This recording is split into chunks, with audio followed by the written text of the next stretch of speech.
Hey, what's up guys? Welcome back to another Metalwork Monday. My name is Gary, and this week we didn't actually complete a project. Usually on Metalwork Mondays we have some kind of something we're making, building, we're completing a project. This week we really didn't complete anything, but we have just a collection of different things that we did around the shop here the last few days, and had a guest visitor, Martin, who also has a YouTube channel called The Texas Gun Guy. If you haven't seen him, check him out.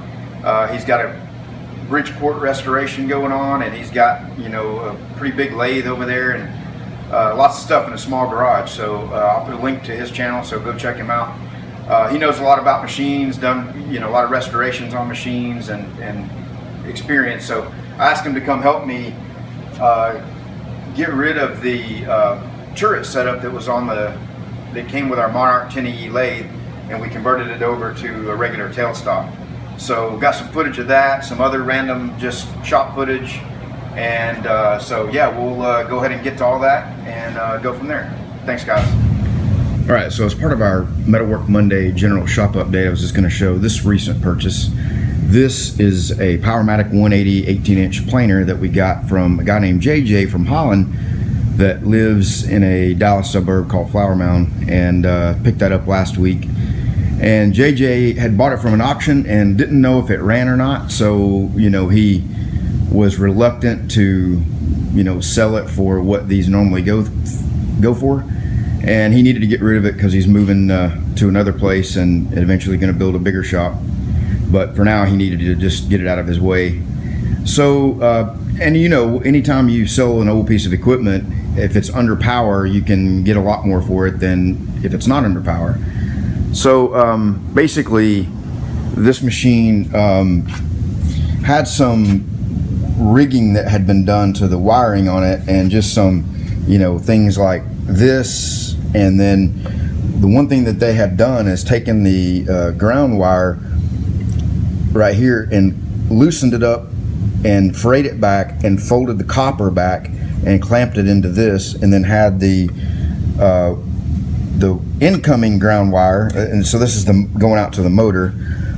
So the incoming ground wire they had just secured there. Now it worked, right? They had this grounded to the chassis of this box, which is grounded to the chassis of the machine, and then had the the incoming ground wire from the wall also connected to the box. So I mean it worked, but it was just, I don't think it probably was to code. But so we went ahead and got this cleaned up and peeled the wires back and put it in there the right way, and then ran our own cable. I've got to get another one of these. This one doesn't clamp up on there tight enough, so this will fit on in there and clamp up. But so just for JJ, I know he was curious to know if this thing worked or not, and JJ, yes, it does work.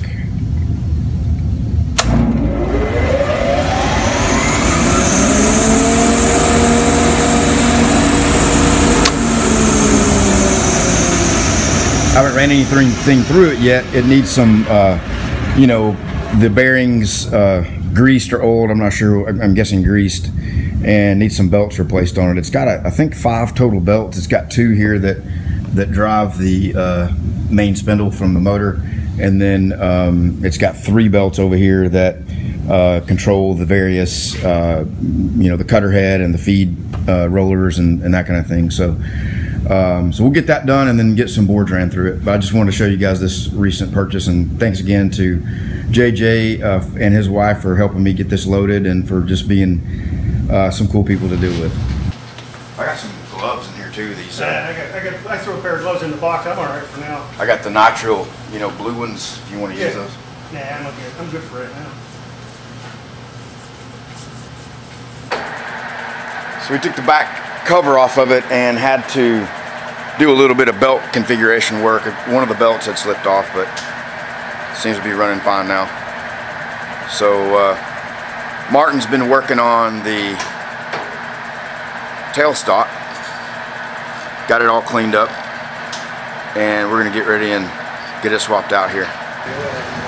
All right. I'm not sure if it's going to drain onto the floor or into this thing here, but we'll see what happens. All right. Up here.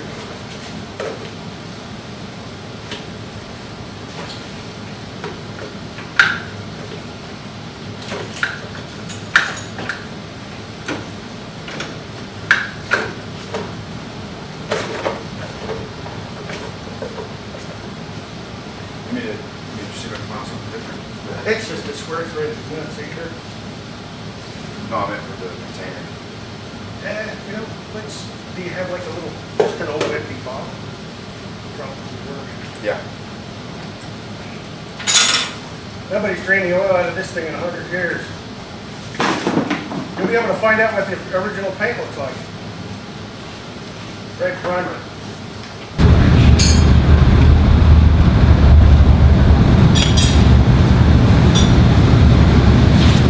It's coming off as one nut, but it would come off easier if we had it.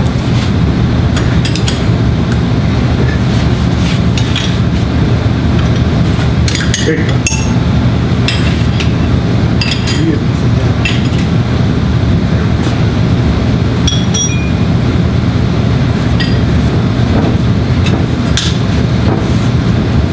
So this is tap off. This would make a nice mill handle. Like for the drill press. Huh? That's what I'm saying, yeah. You have a, I may try to sell this. yeah, do you have bags or something we can put these in? Yeah. Let's see.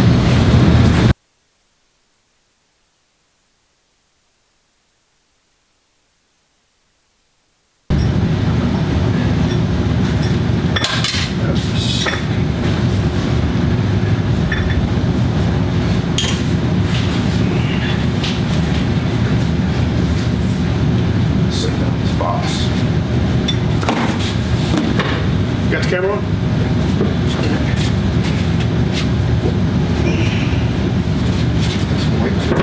Sure does. It's a good thing we didn't try to take that off all in one piece. No. That would have been dumb. Yeah, that would have been. That would have been catastrophic.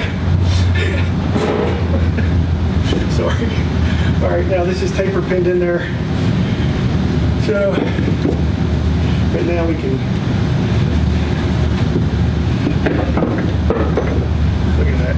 Now that whole thing's going to come right off. Well, let's move it back this way. Hold that. I'm trying to lift this off.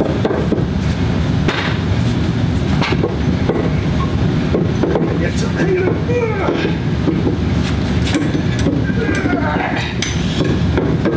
What's hanging up down at the bottom? I think it's just the shaft. Yeah, there's it. There we go. All right. There's one there like that. There we get that. I can have that all that weight on them. It's on the end of it, so shoo. Son of a bitch. The magic of video and editing. There you go.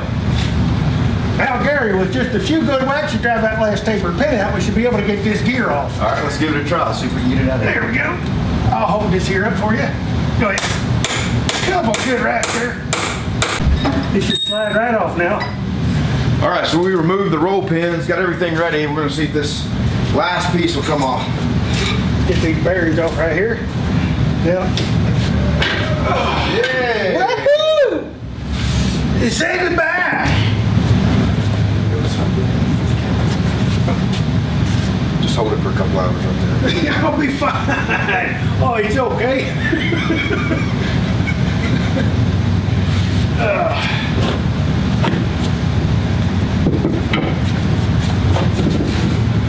There you go. Sweet. Needs to be adjusted, of course, but there you go. That's not the original wheel on here.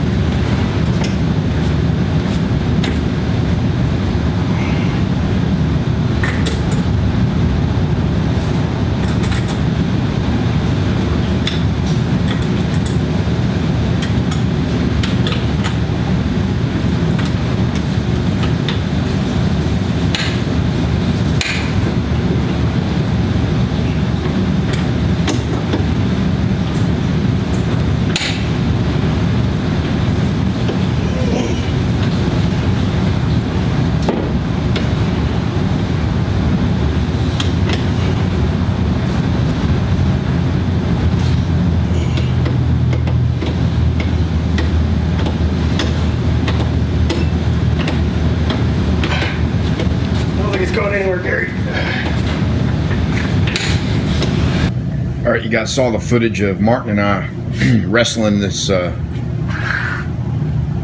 turret set up off of the lathe, and we got the tailstock mounted, and we took the tailstock completely apart and did some work on that, and it's working really good now. Cleaned it up, oiled it, lubed it, but we're gonna have to make a riser block because it sits too low to match up to that. So I don't know if it's off of an older style or newer lathe than this one, or maybe the fact that this one was set up with a turret, but it fits the ways perfectly and locks down on there like it should. Oh, go that way with it.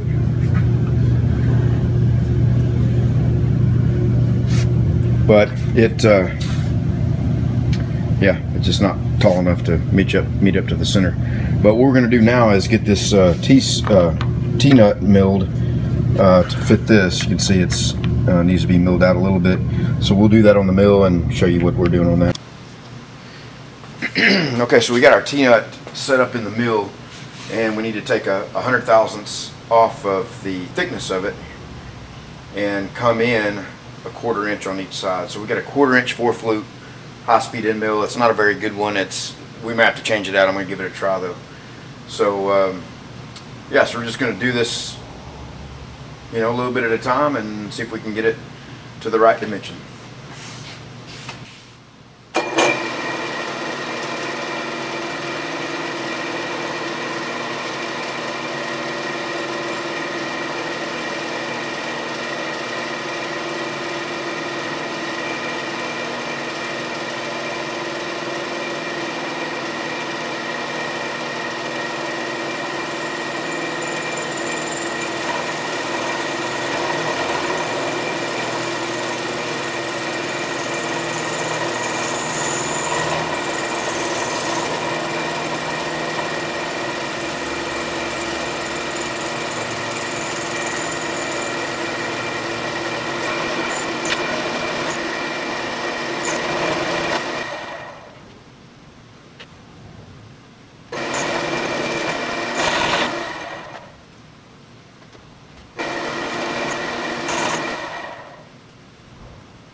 Alright, so we got the slot milled on our T-nut, and it fits in there pretty good. The width from here to here it already had a gap there. That was how it's made. I probably milled it just a little bit too much down in there. It's got a little bit of wiggle. It needed 400 thousandths, and I went about 20 thousandths over, but it's still going to work. So we got our Loris quick change tool post on here.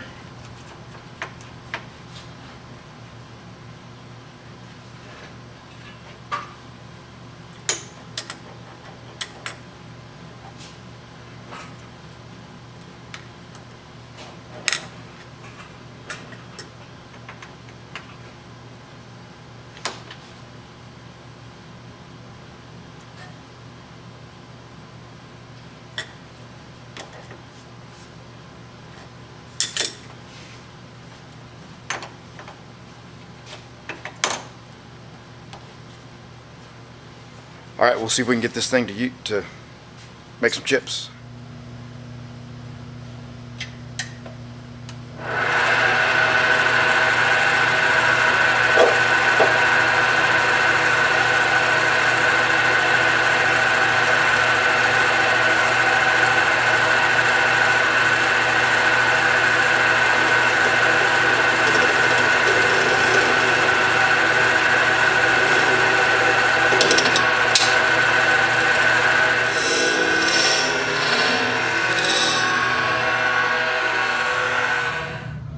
Okay, well, that did not work out too well. You saw this collet closer here is not, something is not exactly right with it.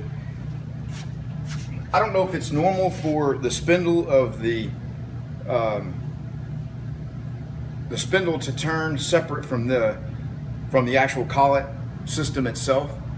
So you know, regardless if you have it open or closed, it still pretty much does the same thing. You know, it'll turn independently. So anyway, it just doesn't seem to be holding tight enough. I tried this piece of 1-inch copper, and it was, you know, as I was trying to, you know, take a little cut, it was just pushing the part in.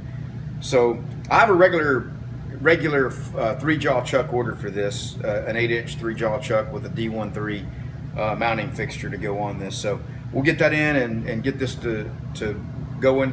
But really happy with getting the tailstock on there and getting that swapped out. So, all right, guys. Hopefully, in the next few videos, you'll see more on the lathe, and we'll have it running, using it to make some parts with for other projects, and yeah, go from there. All right, guys. Have a good one. Thanks.